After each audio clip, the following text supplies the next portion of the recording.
Halo, perkenalkan, nama saya Yoel Marganda Sugian, mahasiswa Ilmu Komunikasi Universitas Merdeka Malang.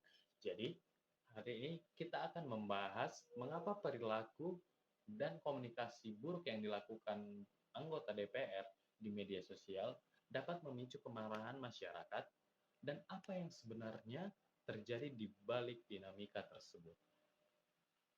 Nah, jadi pada Agustus 2025 terjadi demonstrasi besar-besaran di berbagai daerah. Salah satu sasaran utama kemarahan publik adalah DPR.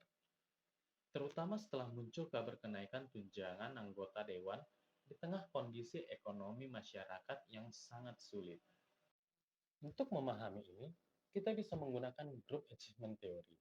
Teori ini menjelaskan bahwa keberhasilan sebuah kelompok tidak hanya ditentukan oleh kebijakan, tetapi oleh kemampuan kelompok menyelaraskan tujuan dengan harapan lingkungan, mengelola komunikasi, dan beradaptasi terhadap tekanan sosial. Yang pertama, terjadi ketidaksesuaian tujuan dengan harapan publik.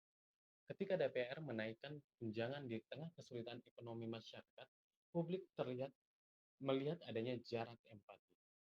Tujuan internal DPR tidak sejalan dengan kondisi sosial yang dihadapi oleh masyarakat. Yang kedua, komunikasi kelompok yang buruk. Pernyataan defensif dan bernada kasar dari sebagian anggota DPR menunjukkan lemahnya koordinasi komunikasi. Padahal, komunikasi adalah pintu utama kepercayaan publik. Dan yang ketiga, adaptasi yang terlambat. Klarifikasi dan sanksi baru muncul setelah kemarahan publik meluas.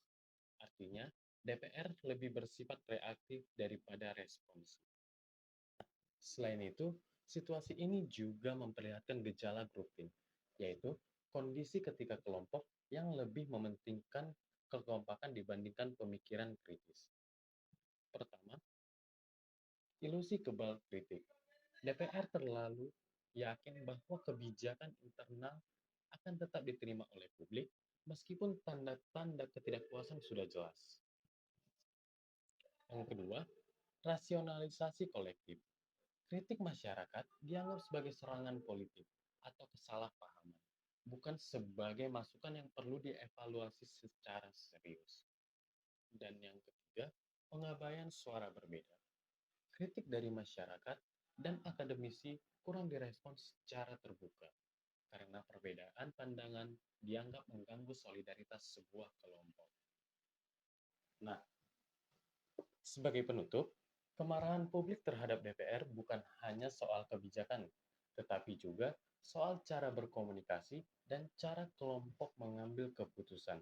Tanpa komunikasi yang empatik dan ruang kritik yang sehat, grouping justru memperlemah kepercayaan publik dan merusak legitimasi lembaga.